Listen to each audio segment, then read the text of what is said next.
Assalamualaikum warahmatullahi wabarakatuh. Kami dari kelompok 6, Rombel 1 Pengembangan Karakter yang beranggotakan saya, Aziza Ayu Fitriana sebagai moderator dan anggota kelompok saya lainnya yaitu Andini, Nuhbatu Fikar, Destaria Risma Ayuning Tias, Anissa Aurelia, Atika Dwi Rahmawati, Riham, Preti Intan Hardianti, dan Devani Agustina. Di sini kami akan membahas materi tentang pembentukan karakter dari kajian Maria Montessori.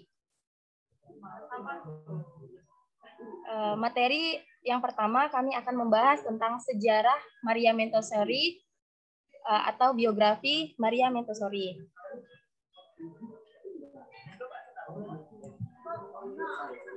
Salah satu wanita paling berpengaruh dan kontroversial di abad ke-20 ialah Maria Montessori yang merevolusi dunia pembelajaran. Ia mengembangkan cara-cara baru untuk mengejar kaum muda dan mengilhami sebuah gerakan yang membawanya ke setiap sudut dunia. Inilah kisah wanita di balik sosok publik, prestasi, ide, dan hobinya. Montessori mematahkan stereotip yang dikenakan pada wanita di abad ke-19 dan menciptakan sesuatu yang baru. Terlepas dari kesulitan besar, ia menjadi wanita pertama yang lulus dari Sekolah Kedokteran Universitas Roma dan mengabdikan dirinya untuk merawat anak-anak yang tidak berpendidikan pada waktu itu. Maria Montessori sendiri lahir pada 31 Maret 1870 dan wafat pada 6 Mei 1952. Beliau adalah seorang pendidik, ilmuwan, dan dokter di Italia. Ia mengembangkan cara untuk mengajari anak-anak agar mereka bebas bekerja dan mengatur kegiatan sehari-hari mereka. Metode ini kemudian dikenal sebagai metode Montessori. Metode Montessori dalam mendidik anak-anak yang didasarkan pada konsepsi kebebasan bagi murid, memerlukan perhatian formal kapasitas sensorik, motorik, dan mental yang terpisah, dan mengarah pada penguasaan unsur-unsur membaca, menulis, dan aritmatika yang cepat dan substansial. Metode Montessori penting karena muncul di kombinasi simpati dan intuisi, pandangan sosial, perhatian ilmiah, studi intensif, masalah pendidikan, dan pengalaman penulis yang tidak biasa bagi guru dan pemimpin pendidikan.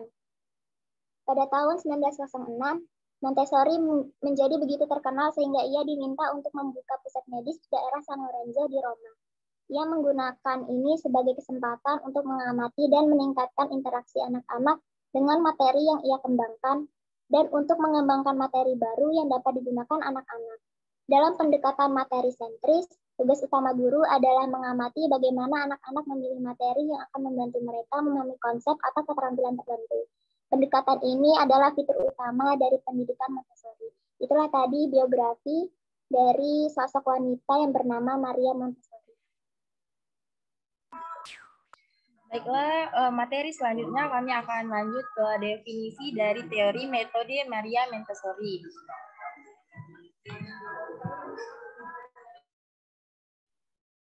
Baik, saya akan menyampaikan definisi metode Montessori. Metode Montessori adalah suatu cara serta Montessori adalah nama dari seorang dokter perempuan yang mendirikan teori perkembangan anak yang bernama Maria Montessori. Oleh sebab itu, teorinya dinamai metode Montessori.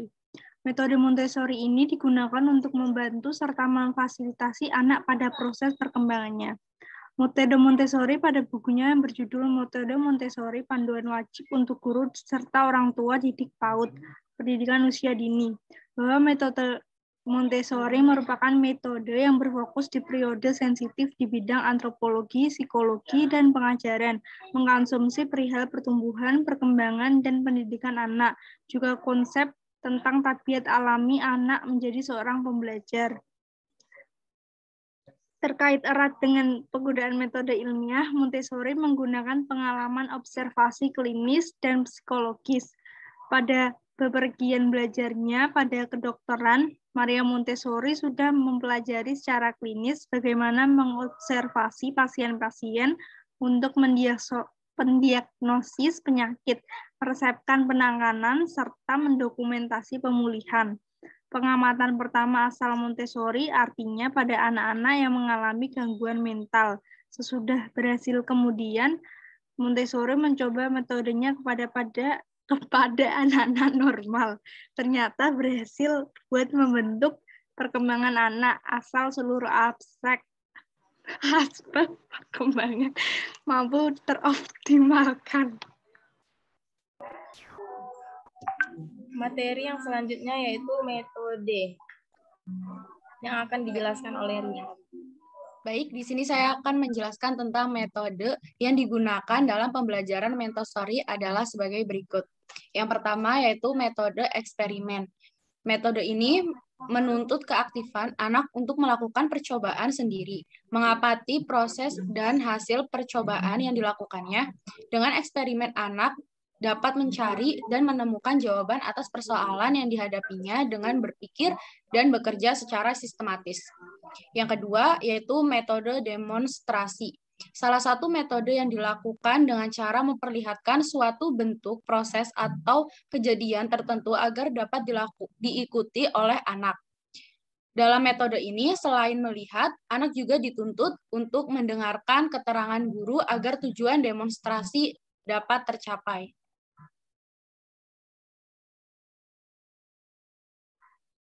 Next. Yang ketiga yaitu metode pemberian tugas. Pemberian tugas dapat dilakukan melalui latihan-latihan. Montessori yakin bahwa melalui latihan-latihan yang diterapkan, anak pasti akan mengalami perkembangan. Namun, ia juga menekankan bahwa meskipun anak mengalami perkembangan, tidak berarti bahwa anak akan dibiarkan untuk berjalan sendiri, melainkan guru tetap mengamati setiap perkembangan yang terjadi secara terus-menerus. Dalam hal tertentu, anak masih membutuhkan bantuan guru untuk meneguhkan apa yang dibuatnya. Hal tersebut di atas akan mendukung anak dalam mengaktualisasikan dirinya serta melakukan sesuatu secara mandiri. Selain materi pembelajaran di atas, anak juga dilatih dengan berbagai latihan yang berhubungan dengan kehidupan sehari-hari dan dalam hubungannya dengan orang lain. Misalnya, merawat diri sendiri, memperhatikan kebersihan lingkungan, bekerja sama dengan teman, dan lainnya. Dalam latihan ini, anak didorong dan dilatih untuk menjadi pribadi yang percaya diri, mandiri, serta mampu bersosialisasi pada lingkungannya. Sebelum anak melakukan hal-hal tersebut, di atas, guru harus memberikan penjelasan tentang cara dan alat yang dipakai. Sesudah penjelasan, anak dibiarkan untuk mempraktekannya sesuai dengan pemahaman mereka masing-masing. Selain melakukan hal-hal tersebut, anak dibiarkan melakukannya sendiri. Guru hanya mengamati tanpa memberikan komentar terhadap setiap kesalahan yang dilakukan anak. Guru hanya boleh memberikan bimbingan jika anak membutuhkannya. Tujuan dari latihan ini adalah melatih anak untuk tidak terus bergantung pada orang lain, melainkan belajar menyelesaikan suatu masalah secara mandiri.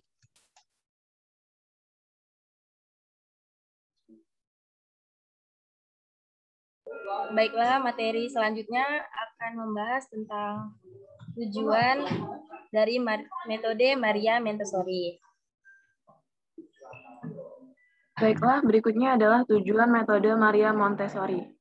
Tujuan metode Maria Montessori dalam meningkatkan potensi anak yaitu yang pertama membantu orang tua menerapkan pola pendidikan yang efektif untuk anak-anak mereka.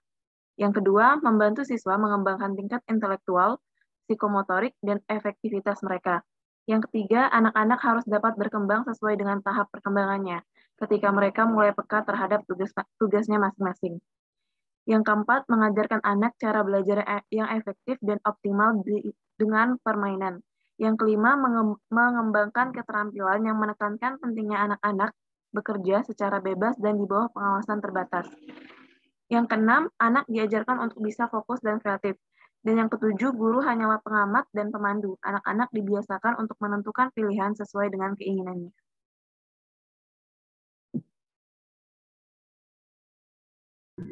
Baiklah, itulah tujuan dari metode Maria Montessori. Selanjutnya akan dilanjutkan dengan karakteristik metode dari Maria Montessori. Di sini saya sendiri yang akan menjelaskan karakteristik metode Maria Montessori. Metode Montessori ini menyatakan bahwa kurikulum wajib berdasar pada sebuah ilmu pengetahuan, pendidikan yang sejati yang melibatkan informasi dari ilmu-ilmu kedokteran, antropologi dari pengamatan klinis terhadap anak-anak. Montessori ini merancang kurikulum dasarnya agar bisa dipergunakan secara tepat dan efektif. Kurikulum tersebut pada sebuah lingkungan yang terstruktur, anak-anak di dalam lingkungan ini bebas melakukan eksplorasi dan menentukan bahan-bahan yang akan digunakan dalam kegiatan mereka. Pada lingkungan yang disiapkan tadi, bahan-bahan serta kegiatan dari kurikulum tersebut yang terkait menggunakan keterampilan hidup sehari-hari, pembinaan indera, bahasa, dan matematika, perkembangan fisik, sosial, dan budaya secara umum, dasar dari pendidikan Montessori mendasarkan pada 3 hal, yaitu pendidikan sendiri, pendidikan seperti masa peka, dan kebebasan. Yang pertama yaitu pendidikan. Menurut Montessori, anak-anak memiliki potensi atau kekuatan yang di dalam dirinya itu untuk berkembang sendiri. Anak-anak tak pernah berpikir bahwa belajar menjadi sesuatu yang tak menyenangkan. Selain itu, anak juga mempunyai impian untuk berdikari. Impian untuk berdikari muncul berasal dari diri anak sendiri secara impulsif, yang adalah dorongan dari batin. Dorongan batin ini sewaktu-waktu ketika akan meminta pemenuhan dan keputusan, dorongan-dorongan alamiah ini akan terpenuhi menggunakan memfasilitasi anak dengan aktivitas yang penuh kesibukan. Dalam aktivitas ini, anak sebaiknya juga tak dibantu, tetapi harus berlatih sendiri. Selanjutnya yaitu karakteristik yang kedua, yaitu masa peka. Masa peka ialah masa yang sangat penting dalam perkembangan seorang anak. Ketika masa peka tiba, maka anak wajib segera difasilitasi menggunakan indera-indera atau alat-alat permainan yang mendukung aktualisasi potensi yang timbul. Guru harus mempunyai kecakapan pada mengobservasi sehingga peristiwa-peristiwa ajaib yang tiba secara spontan dapat langsung dipergunakan sang guru untuk mengabulkan tindakan dengan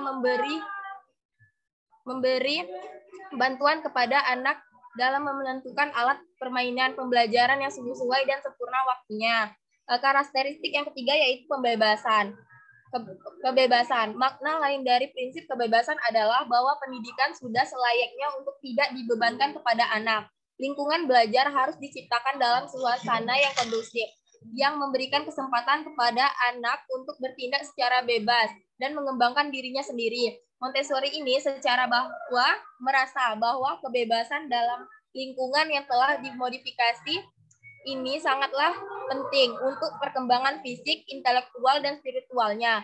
Dengan demikian, maka karakteristik anak yang cocok menggunakan metode ini adalah anak dengan gaya belajar visual, auditori, dan kinestik. Anak akan berkembang secara maksimal dan memperhatikan aspek-aspek yang telah ditetapkan dan diuraikan sebelumnya.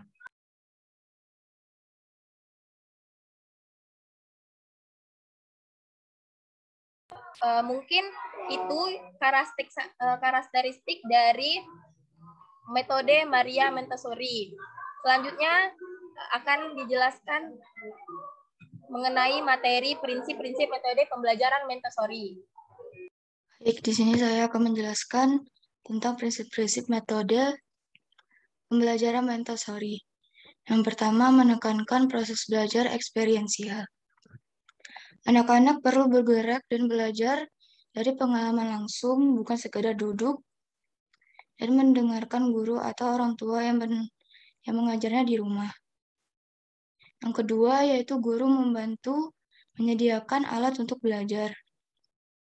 Peran guru lebih ditekankan kepada sebagai pemandu. Tugas guru adalah mengamati anak dan memperkenalkan bahan-bahan pelajaran pada waktu yang tepat. Bukan cuma berceramah atau menjelaskan teori-teori belaka tanpa praktik langsung.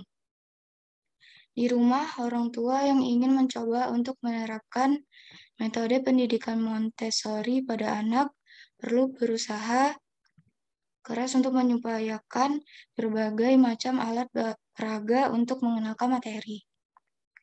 Yang ketiga itu lingkungan belajar perlu didesain khusus atau prepared environment. Tempat atau lingkungan belajar perlu dibuat sedemikian rupa untuk membantu anak bisa mengeksplorasi banyak hal dan belajar secara independen, seperti memilih rak-rak rendah dan aneka alat peraga yang ditaruh di tempat yang sudah ditentukan.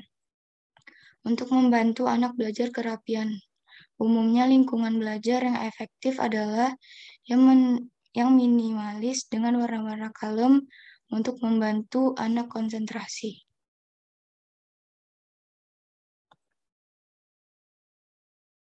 Yang keempat yaitu anak dibimbing belajar langsung one-on-one listen. Setiap anak memiliki tingkat akademik berbeda. Guru pun akan memberi pelajaran sesuai dengan tingkat akademik dan kebutuhan masing-masing anak. Metode pembelajaran one-on-one listen akan diberikan untuk menunjang kebutuhan belajar. Anak sebagai orang tua pun perlu memberikan fokus dan perhatian penuh pada anak dalam proses belajarnya. Yang kelima yaitu penekanan pada peace education. Peace education model pendidikan yang membantu anak untuk memiliki kemampuan mengatasi konflik dan masalahnya sendiri tanpa kekerasan dan dengan cara yang kreatif. Metode ini muncul karena Maria Montessori hidup di dunia yang penuh dengan peperangan dan konflik global. Mungkin itu saja prinsip-prinsipnya. Baiklah, itulah tadi prinsip-prinsip dari metode Maria Montessori. Selanjutnya kami akan membahas tentang manfaat metode Maria Montessori ini.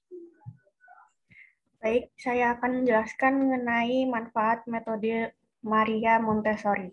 Ada berbagai manfaat untuk anak dalam mengikuti pendidikan dari metode Montessori.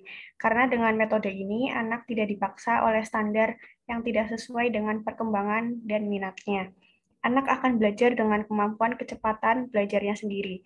Ini diyakini akan menimbulkan perilaku positif pada anak seperti kemandirian, rasa empati, lebih mengerti kesetaraan sosial, senang dalam mengikuti kegiatan belajar, lebih percaya diri, rasa antusias yang tinggi, kritis dalam berpikir, berani, dan dapat bekerja sama dalam tim secara lebih baik. Itulah tadi berbagai manfaat metode Montessori. Saya kembalikan ke moderator. Baiklah, itulah tadi manfaat dari metode Maria Montessori. Selanjutnya kami akan membahas tentang kelebihan dan kekurangan dari model pembelajaran Montessori ini. Baik, saya akan menjelaskan mengenai kelebihan dan kekurangan model pembelajaran Montessori. Kelebihan. 1. Konsep pendekatan Montessori dapat diajarkan kepada anak-anak dengan latar belakang dan kondisi yang berbeda. Yang kedua, berhasil menciptakan konsep materi atau peralatan pendidikan yang sistematis dan fungsional sesuai dengan tingkat perkembangan dan kemampuan anak. Yang ketiga, yaitu menyediakan laboratorium sekolah dan sistem manajemen yang terkendali di seluruh sistem pendidikan Montessori. 4. Menerbitkan pedoman untuk sistem pembelajaran di sekolah Montessori. Dan yang terakhir, perpaduan anak-anak dari berbagai usia membentuk sikap menghargai, menghormati, imitasi sikap, dan tolong-menolong pada anak.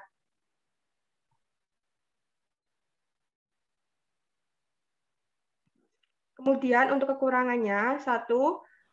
Model pembelajaran Montessori diperlukan mengurangi rasio antara guru dan murid karena terlalu bersifat perseorangan. Yang kedua, dibutuhkan media pembelajaran yang sangat berbeda dan sulit untuk mencapai harga bahan ajar yang sangat murah di sekolah umum. Yang ketiga, kursus pelatihan untuk menerapkan konsep pendidikan Montessori sangat mahal bagi guru sekolah umum. Yang keempat, yaitu pendekatan ini menggabungkan anak-anak dari berbagai usia dalam pembelajaran sehingga menyulitkan guru untuk menilai perkembangan anak-anak pada tahap perkembangan yang berbeda. Mungkin itu kelebihan dan kekurangan dari model pembelajaran Montessori. Saya kembalikan ke moderator. Baiklah, itulah tadi kelebihan dan kekurangan dari model Montessori. Mungkin itu saja materi yang dapat kami sampaikan. Selanjutnya kami akan memberikan kesimpulan dari materi kami ini.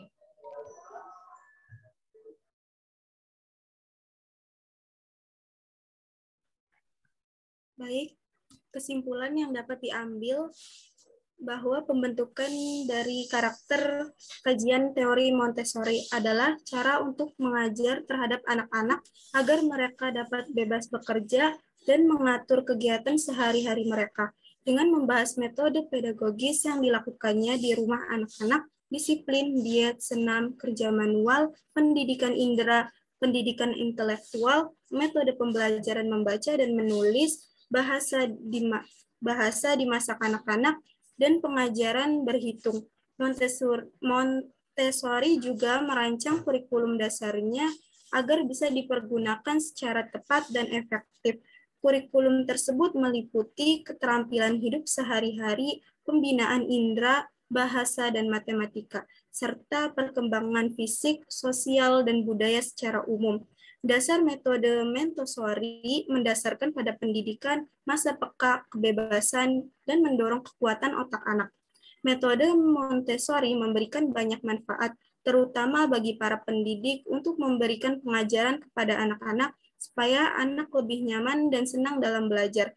Dan anak akan cenderung lebih mandiri, memiliki rasa empati, lebih mengerti tentang kesetaraan sosial, lebih senang dalam mengikuti kegiatan belajar, lebih percaya diri, rasa antusias tinggi, kritis dalam berpikir, dan dapat bekerja sama dalam suatu tim. Mungkin itu saja, saya kembalikan kepada moderator. Baiklah, itulah tadi kesimpulan yang sudah dibacakan dari metode Maria Montessori. Mungkin itu saja penjelasan dari kelompok kami. Lebih dan kurangnya kami mohon maaf. Kami akhiri. Assalamualaikum warahmatullahi wabarakatuh.